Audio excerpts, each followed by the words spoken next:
Jimi Hendrix walked into Hitsville, USA on March 15th, 1969, carrying nothing but his white Stratocaster and a quiet confidence that filled the room. He had no idea that in the next 25 minutes he would bridge two musical worlds that weren't supposed to touch. What happened in that studio changed everything. But what Jimmy refused to accept afterward left Berry Gordy speechless. The phone call came 3 days earlier on a Tuesday evening. Jimmy was in his London flat on Brook Street, working on new material for what would become Electric Ladyland. The experience had just finished a grueling European tour, and Jimmy was exhausted but creatively restless. His fingers moved across the Stratocaster strings like they were searching for something that didn't exist yet. He was surrounded by the controlled chaos of his creative process, amplifiers humming at various volumes, cables snaking across the floor, and ashtrays marking the passage of long creative nights. His neighbors had learned to expect unusual sounds at all hours, feedback that seemed to bend reality, distortion that challenged physics. When the phone rang, Jimmy almost didn't answer. He was deep in a musical conversation with himself, lost in that space where time disappears and only sound exists. But something made him reach for the receiver. "Hello," Jimmy said, his voice soft and distracted. "Jimmy, this is Berry Gordy." The voice stopped Jimmy's fingers, mid-note. Berry Gordy, the founder of Motown Records.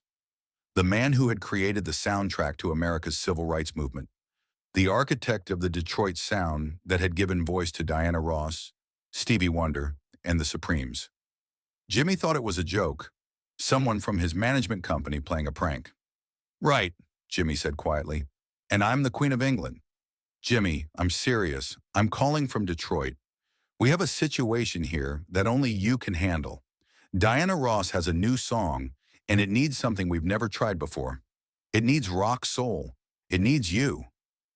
The tone was too genuine, too urgent. This wasn't a prank call. "Diana Ross wants me to play on her record?" Jimmy asked, genuinely confused. The experience was psychedelic rock. Diana Ross was pure Motown soul. These universes didn't collide. "The song is called I'm Gonna Make You Love Me," Barry explained, his voice carrying the weight of someone who had been wrestling with this problem for weeks. "It's powerful, but it needs an edge. Something that will show the world that Diana isn't just leaving the Supremes, she's evolving." "Diana specifically asked for you," Barry continued. "She heard your version of All Along the Watchtower and said, 'That man doesn't just play guitar. He translates emotions into sounds that didn't exist before he touched the strings.'" Jimmy looked at his guitar, then out the window at London's gray sky. He had no studio commitments.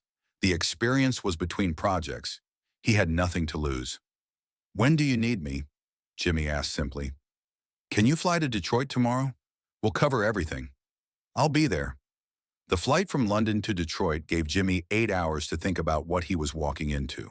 He sat in first class, courtesy of Motown, staring out at the Atlantic Ocean below, and wondering if he was making a mistake. The worlds of psychedelic rock and Motown soul seemed so fundamentally different, not just musically, but philosophically, culturally, spiritually. He thought about the last time he'd heard Diana Ross sing.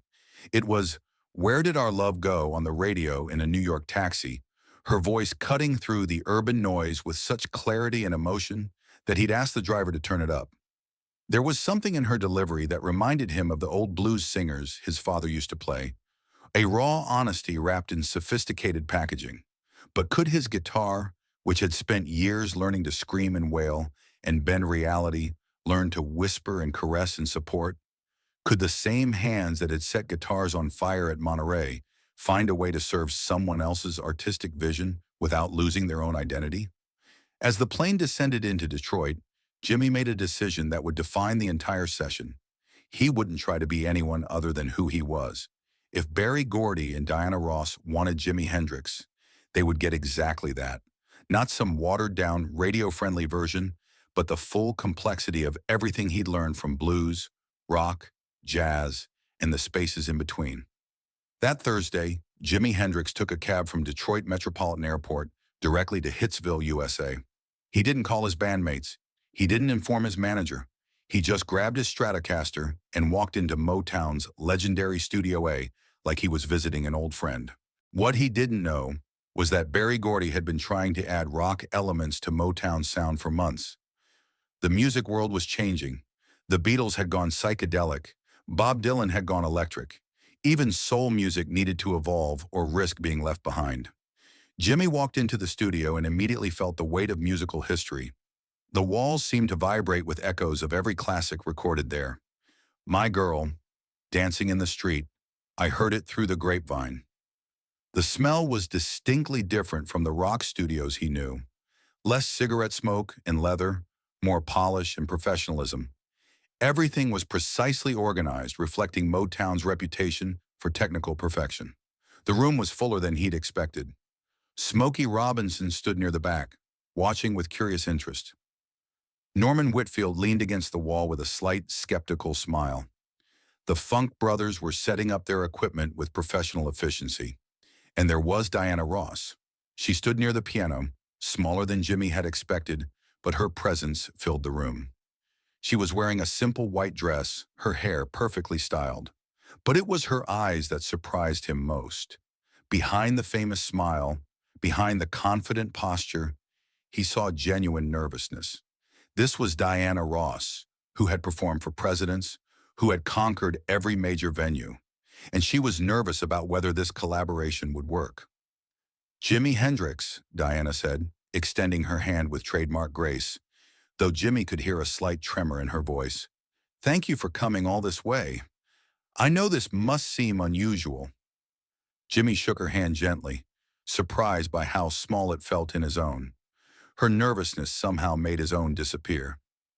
No problem, Miss Ross, he said, his voice carrying quiet warmth. Let's make something beautiful together. Berry Gordy hit play on the studio's massive console. I'm Gonna Make You Love Me filled the room through speakers that had recorded some of the most iconic songs in American music history. Jimmy listened carefully, his head slightly tilted, his eyes closed. The song was already incredible. Diana's voice soared over tight rhythm and lush orchestration. But there was a space, a moment around the 2-minute mark where something explosive needed to happen. When the song ended, Jimmy opened his eyes and looked at Berry. Where do you want the guitar? Berry pointed to the mixing console. Right here. We need about 30 seconds of pure fire, something that shows Diana can rock as hard as she can sing soul. Jimmy nodded slowly. He plugged his Stratocaster into a Marshall amp that looked out of place in the Motown universe, took a quiet breath, and said 5 words that would become legendary. Let me just find it. No sheet music, no rehearsal, no multiple takes planned. Just Jimi Hendrix and his guitar, searching for the bridge between 2 musical worlds. What happened next was magic. Jimmy closed his eyes and started playing. But this wasn't the psychedelic fire people expected from the man who had redefined rock guitar. This was something entirely different. His fingers found notes that lived between Motown's sophisticated soul and rock's raw power. The solo wasn't just technical brilliance. It was emotional translation. He started soft, almost whispering through the strings, finding melodic phrases that grew organically from Diana's vocal style. Then he built slowly, adding layers that seemed to understand the song's DNA. His signature feedback wasn't aggressive here. It was conversational, like having a dialogue with Diana's recorded voice. In his mind, Jimmy wasn't in a studio. He was in that space where music lives before it becomes sound, where soul and rock weren't different genres, but different dialects of the same language. Every note honored both worlds while creating something entirely new. His approach was methodical, yet intuitive. He started in the key of E, but quickly found himself exploring the relative minor, adding chromatic passages that created tension and release.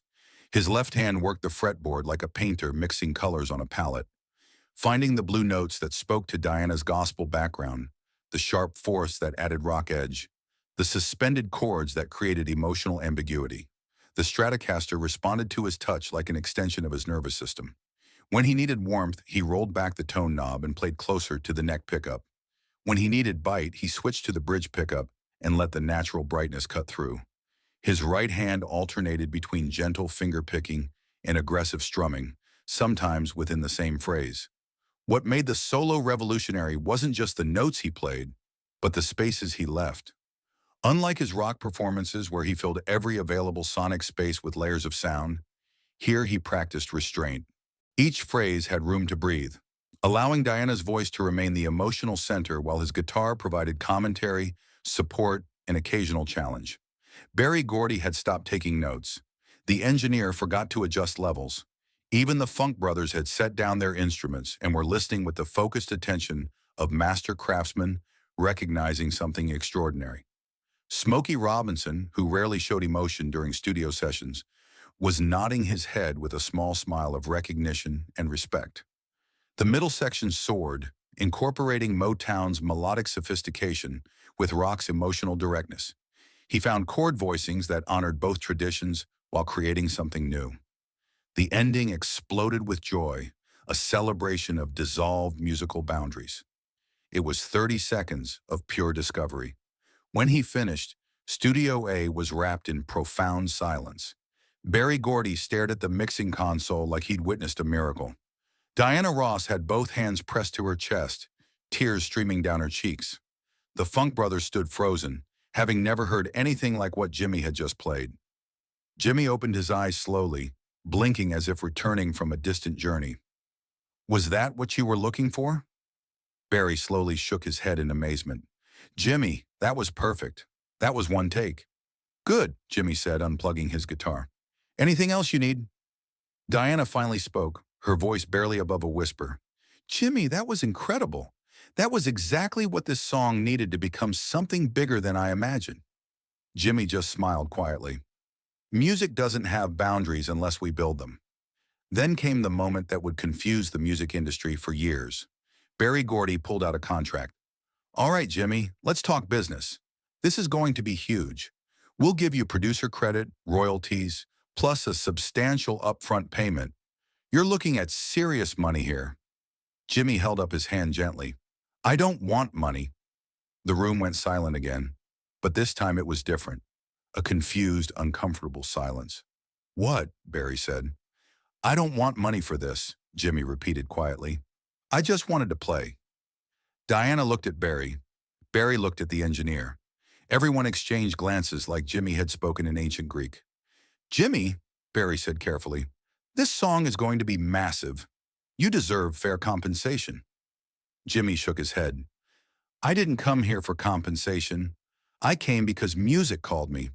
Diana's voice needed something, and I gave it. That's enough." Diana stepped forward.